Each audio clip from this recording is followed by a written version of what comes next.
Dans cette vidéo, on parlait de la notion de processus dans un système d'exploitation.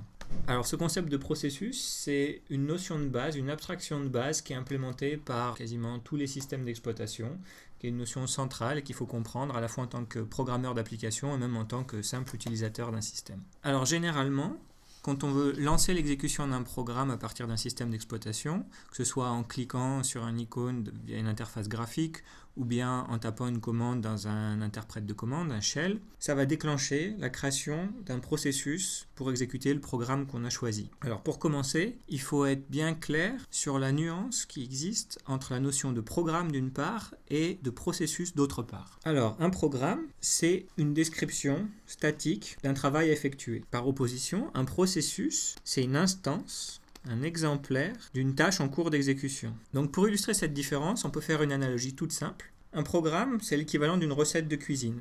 Il y a une liste d'ingrédients à apporter, ensuite une séquence d'actions à suivre, à respecter, et à la fin on obtient un résultat, qui est le gâteau qu'on voulait préparer. Par opposition, un processus, c'est quelqu'un qui a récupéré la recette de cuisine, qui a acheté des ingrédients et qui est en train, dans sa cuisine, de dérouler la séquence d'étapes pour aboutir à son résultat.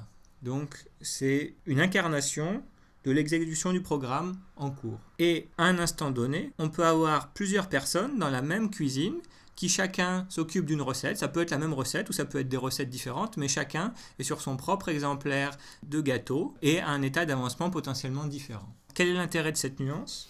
Déjà, c'est de pouvoir désigner des tâches en cours d'exécution de façon individuelle et indépendamment du programme qu'elles exécutent. Même si on a plusieurs exemplaires du même programme, on peut agir sur les différentes tâches associées à ce programme de façon indépendante. On peut les contrôler individuellement, on peut décider de dates de lancement différentes, on peut en mettre en pause certaines et pas d'autres, on peut en terminer certaines sans impacter ce qui se passe avec les autres. Peut-être que certaines tâches sont plus importantes, ont une plus grande priorité que d'autres et donc on peut les gérer en conséquence. Un autre intérêt de la notion de processus dans un système d'exploitation, c'est de simplifier la vie des utilisateurs, ceux qui lancent les programmes, des développeurs des programmes et des administrateurs des machines, en leur évitant d'avoir à se soucier de la quantité de ressources matérielles qui sont disponibles pour exécuter ces tâches. Pour exécuter une tâche, il faut notamment un CPU, processeur, et puis il faut aussi de la mémoire. Et la notion de processus, elle nous donne une vue abstraite de tout ça. Elle va nous donner un processeur virtuel, et puis une mémoire virtuelle. L'idée, c'est qu'on n'a pas à se soucier de la quantité de ressources qui sont effectivement disponibles sur la machine. On peut éventuellement lancer un nombre d'applications de tâches, de processus, dont les besoins dépassent ce qui est disponible physiquement sur la machine, en termes de nombre de CPU, en termes de quantité de mémoire nécessaire, et c'est le système d'exploitation qui va faire le nécessaire pour jongler entre les différentes tâches et, quand elles en ont besoin, à tour de rôle si nécessaire, leur donner les ressources dont elles ont besoin. On peut illustrer ça avec le cas de la ressource CPU. Donc supposons qu'on a une machine avec un seul CPU, donc on ne peut exécuter qu'une seule tâche à la fois. Pourtant, on veut, de façon simple, permettre à un utilisateur de jongler entre plusieurs tâches sans avoir à se préoccuper de la quantité de ressources disponibles sur la machine. Donc ce que va faire le système d'exploitation dans ce cas-là, c'est qu'il va donner la main à P1 pendant un certain temps, puis il va la reprendre, il va suspendre P1, puis il va donner la main à P2, puis à P3, puis à P1, etc. C'est ce qu'on appelle du pseudo-parallélisme.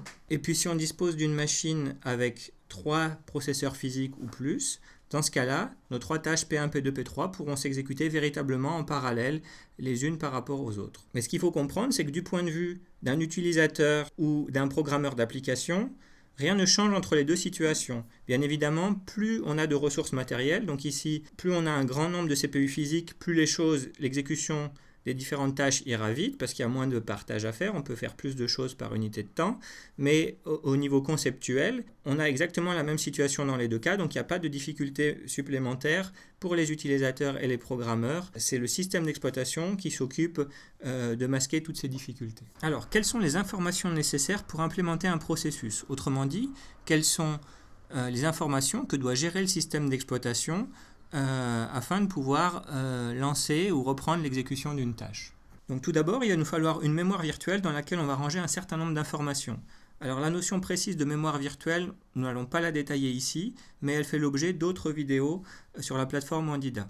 Tout d'abord, dans cette mémoire virtuelle, il va falloir stocker le code de l'application que l'on souhaite exécuter. On va réserver une zone pour cela. Ensuite, on va devoir réserver une zone pour stocker les variables globales qui sont associées au programme. Par ailleurs, on va devoir prévoir de la place pour une pile. À quoi sert la pile lors de l'exécution d'un programme? Elle sert à plusieurs choses. Elle peut servir à stocker les valeurs des paramètres d'entrée qu'on passe à la fonction. Elle peut servir également à stocker la valeur résultat que la fonction va renvoyer. Par ailleurs, elle peut aussi servir à stocker la chaîne d'appel de fonctions de procédure, c'est-à-dire les adresses de retour vers lesquelles on va devoir revenir à chaque fois pour retourner dans la fonction précédente. Et puis enfin, la pile sert aussi pour stocker les variables locales au sein d'une fonction. Il va également nous falloir une autre zone de mémoire qui s'appelle le tas. Le rôle du tas, c'est de nous fournir une réserve de mémoire dans laquelle on peut puiser quand on doit allouer dynamiquement de la mémoire, c'est-à-dire réserver des zones de mémoire en cours d'exécution parce qu'on ne pouvait pas prévoir avant la quantité dont on aurait besoin. Donc ça, c'est là-dedans qu'on va puiser, notamment quand on fait des appels à malloc dans des programmes écrits en langage C ou quand on fait des appels à new pour instancier des objets dans les langages orientés objets. Voilà pour l'essentiel en ce qui concerne les différentes régions de mémoire virtuelle. Il peut y avoir d'autres régions. Par exemple, si le programme qu'on a construit utilise des bibliothèques, il faudra également prévoir des emplacements pour stocker le code des fonctions de bibliothèque dont on a besoin, ainsi que les variables correspondantes. Pour suivre l'avancement de l'exécution d'un processus, il nous faut capturer la notion de contexte d'exécution. Alors, qu'est-ce qu'on entend par là? En fait, un contexte d'exécution, c'est juste une capture, un instantané, une photographie à un instant donné de l'état courant de l'ensemble des registres du processeur sur lequel on est en train de s'exécuter. Alors, bien sûr, différentes familles de processeurs vont avoir une quantité de registres différentes, avec des noms différents, des caractéristiques différentes. Donc, cette notion de contexte d'exécution va être très spécifique au processeur de la machine que l'on considère. Mais néanmoins, il y a quand même un certain nombre de notions qui sont générales. Il y a toujours quelques registres un peu particuliers. Il y a notamment PC, c'est le compteur programme, c'est-à-dire c'est l'adresse de l'instruction qu'on est en train d'exécuter. Il y a SP, c'est le pointeur de pile qui pointe vers le sommet de la pile. Et puis, il y a d'autres registres qui sont essentiellement des registres généraux et qui contiennent par exemple des copies des variables qu'on est en train de manipuler, qu'on a lues en mémoire et qu'on a recopiées dans un registre pour travailler dessus. Donc, à un instant donné, soit le processus que l'on considère est en train de s'exécuter. Dans ce cas-là, le contexte d'exécution est stocké dans les registres du processeur concerné. Soit le processus que l'on considère est actuellement suspendu. Il a été mis de côté par le système, par exemple, pour donner la main à un autre processus.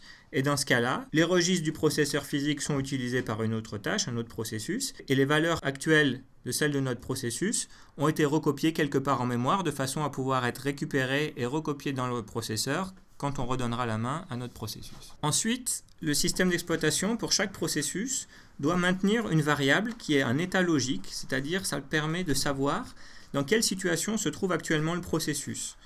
Et donc on a différentes valeurs possibles. Le processus peut être en cours d'exécution, donc il est en train d'avancer sur l'un des processeurs physiques de la machine. Il peut être prêt à s'exécuter. Ça veut dire qu'il attend simplement que le système lui attribue un processeur pour pouvoir poursuivre son travail. Il peut être aussi suspendu ou bloqué, c'est-à-dire que notre tâche ne peut pas continuer à s'exécuter pour l'instant parce qu'elle attend qu'une condition spécifique soit validée. Par exemple, peut-être que notre tâche attend que l'utilisateur saisisse une information au clavier ou clique quelque part à la souris. Et dans ce cas-là, elle n'a pas besoin du processeur pour avancer. Elle ne peut pas avancer parce qu'elle attend une information extérieure ou peut-être qu'elle attend un message en provenance du réseau, etc.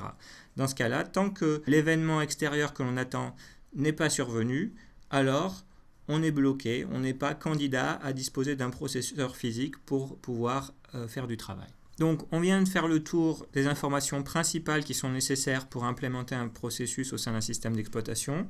En complément, on peut citer quelques détails. Il faut également une liste de ressources, par exemple les fichiers qui sont actuellement ouverts et manipulés par le processus concerné, et puis aussi quelques informations supplémentaires, notamment quel est l'utilisateur, le propriétaire de la tâche, Ça, c'est important, notamment parce que différents utilisateurs ont différents droits, notamment pour l'accès aux fichiers, à certains périphériques, à certaines ressources, certaines informations. Donc, il faut pouvoir savoir à quel utilisateur se rattache une tâche particulière afin de vérifier si elle a le droit ou pas de faire les opérations qu'elle demande. Pour finir sur cette notion de processus, quelques précisions supplémentaires. La première chose, c'est que par défaut, quand on crée un processus, il est complètement isolé des autres processus, c'est-à-dire qu'il a son propre espace de mémoire qui est complètement étanche par rapport à la vision de la mémoire qu'ont les autres processus. Donc il est complètement protégé des actions des autres processus et lui-même ne peut pas perturber l'action de ses homologues. Donc par défaut, un processus ne peut consulter que les informations qui sont dans sa mémoire, ne peut même pas nommer en fait les informations qui se trouvent dans la mémoire d'un autre processus. Donc il ne peut même pas exprimer l'intention d'aller espionner ou d'aller modifier ce qui se passe à côté. Ceci étant dit, si plusieurs processus font la démarche auprès du système d'exploitation, alors il est possible de mettre en commun une partie de leur mémoire virtuelle de façon à partager de l'information.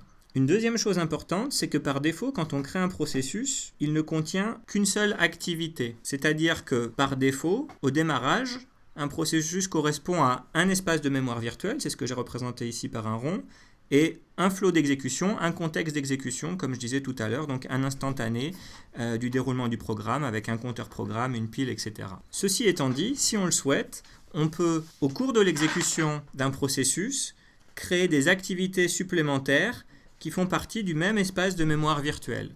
C'est ce qu'on appelle des threads. En français, on peut traduire ça par fil d'exécution ou flot d'exécution. Donc, autrement dit, quand je démarre mon processus P1, j'ai un espace de mémoire virtuelle avec un seul flot d'exécution, un seul thread, mais je peux, si je le souhaite, en créer d'autres. Dans ce cas-là, ces différents flots d'exécution vont partager toutes les ressources du processus. Donc, ils auront accès à l'ensemble de la même mémoire virtuelle et à l'ensemble des mêmes ressources qui auront été mises à disposition du processus, notamment les fichiers ouverts, etc.